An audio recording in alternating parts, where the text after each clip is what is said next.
right now. Pittsburgh's best sports show is about to begin. Call us or tweet us. We've got things to talk about on the Ireland Contracting Nightly Sports Call, powered by FanDuel Sportsbook. Good evening once again, everyone, and welcome inside the Fan Cave. Bob Pompeani, Andrew Fillipponi, and how you can call us at 412-575-2600. That's the way to do it. You can also tweet us at KDPomp, at the Pony Express. We have a lot to get into, starting with money, money, money, money, money. It makes the world go round, and Brad Marchand is money. He scored again in overtime. The guy has a knack for big-time goals at big-time moments. An overtime win as Islanders came back to force a 1-1 game in overtime. Rask was big, and then Marchand wins it, so they're up 2-1. Pony, money, money, money. And you had Clutterbuck and Hall. I did. So you didn't get that one. You've made a lot of money on some of these big long shots like Hideki Matsuyama to win the Masters, although it would have been better if Schauffele had finished in second instead of Zalatoris, but we don't need to get into that tonight. Thank you for reminding me of my pain and misery, for goodness sakes. You have to do it on television? That would have been an even bigger. You already had a nice payday, an even bigger one, had that come through. A couple things on what you mentioned there with Marchand. Number one, so the Bruins' top line is allowed to score, evidently, against that Islanders checking line and against that top defensive pair. We struggled with that here in Pittsburgh. That matchup seemed to get the best of the Penguins, not so much the Bruins in this series so far, although the Penguins were up 2-1.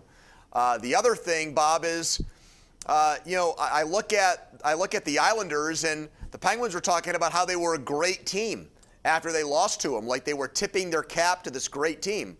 I'm not so sure about that. If they lose in the second round and finish fourth and get bounced in the quarterfinals, if you will, is that really a great team that you lost to? It's a team that has your number and is a difficult matchup, but let's not confuse these Islanders with the Tampa Bay Lightning or the Colorado Avalanche or even the Bruins. This is a good team that has a style that gives the Penguins fits. No question about it, and you mentioned those teams.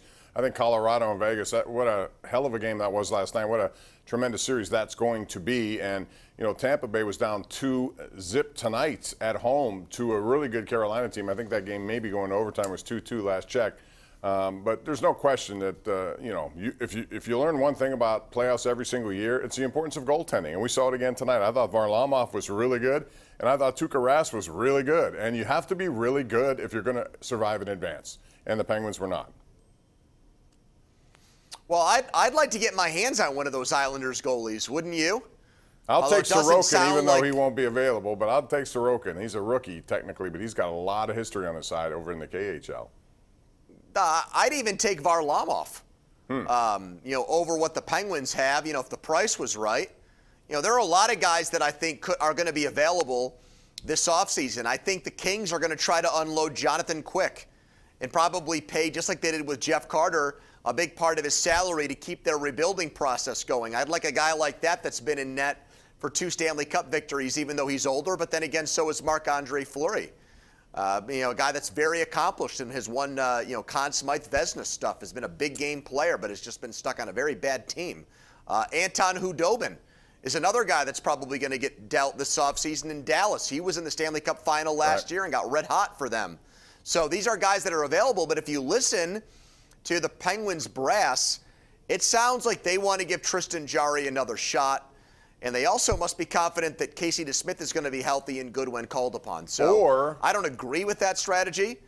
Or what, Bob? Or they could just be playing their hand. Unlike Jim Rutherford, who just came out at the end of something he was agitated about and said, we need a big guy. Or our goaltending, we got to upgrade it. He's not going to telegraph Hextall. He's not going to telegraph what he's going to do. He's more of these, I love everything about me. Why would you do that? Because you undermine your own trade. In terms of what you get value back. So that doesn't mean, to me, when I heard that, yeah, he should say that. He should believe in his players, but he also knows that he may be looking to move them. So we're going to take a break here, Andrew, but when we come back, I want to talk about Mark Scheifele, who got some discipline. That was one of the more brutal hits I've seen, and I think it deserved discipline. 4 games, was it correct? We'll talk about that. We'll also get into Brian Hayes back tonight in the lineup, and he made a difference as the Pirates beat the Marlins. It's all coming up right here on Pittsburgh CW, the home of the Ireland Contracting Nightly Sports Call.